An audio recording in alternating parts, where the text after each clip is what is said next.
because I was exhausted. I was gasping for breath. Jeff snaps ahead of Leonard back and lands right on that fucking left eye. My eye was so tender that his jab would seem like a sledgehammer. Larry, you've been scoring the fight. You really do have Hearns getting back in the last 3 rounds. I do. I mean, Hearns has got it won. All he's got to do is keep pecking away, and he's going to be welterweight champ.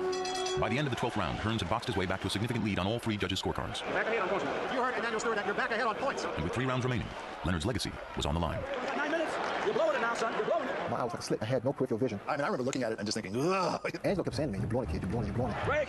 I'll separate the man from the boys now. We're blowing it. In other words, you lose. Okay?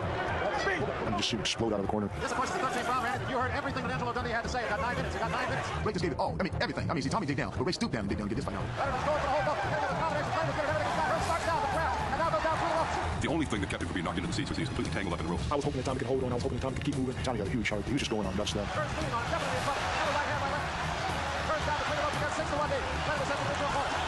Behind has run out in the ground here. Hearns is on his feet. So we come to the 14th round. It was a very crucial one, to say the least, Larry. Time-wise, it was getting close. Tommy knew that only thing I do is box for 2 rounds. I'm the champ of the world. Basically, if he could stay on his feet, he'd have won the fight. He was that far ahead on some of the judges' scorecard. We knew Ray was behind, so he had to knock him out. Leonard wants to put his man away right here. Does not want this fight to go to a decision. It was a race against the clock, 2 of the greatest fighters of all time. A right hand, and that Hearns starts second waving. Hearns is not down yet. Ray, at that point, smelled blood. Ray taunts him now. 2 left hands against the rope. Hearns is reeling. Every punch that I had left, I just went on a rampage. Trying to go downstairs this way, Leonard. Thomas was on the ropes, still holding his hands up.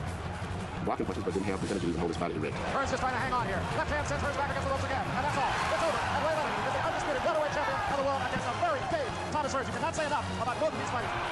I jumped in the ring. He grabbed Ray. It was the greatest thing since my mother chicken. That was Ray's big obstacle. That's the mountain he had to climb. Once he climbed it, oh, God, it was a beautiful show from there. Hail to the new undisputed welterweight champion of the world, Sugar Ray Leonard.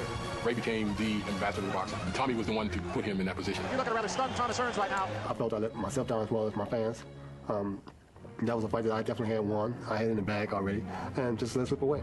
Detroit really lived and died with him that night, and they had no compunction to come into Tommy later and saying, I bet my house on you. There was 2 champions in the same division, and one of us had to be eliminated. And I say, Detroit, I shall return. I cried all the night after, so I woke up the next morning and I started crying again. And Thomas himself, he cheered me up like a father cheered up a son when he should have been the other way around. Tommy Hearns was clearly not disgraced in the fight. He raised the level of his game. He also raised the level of Sugar Ray Leonard's game. One of us came out victorious, but still, I say in my book, we both are still champions. That fight was the most important fight to Sugar Ray Leonard and to Tommy Hearns, without question. Leonard lost an eye, Hearns lost his consciousness, but they both gained immortality, ring immortality that night. Stand up.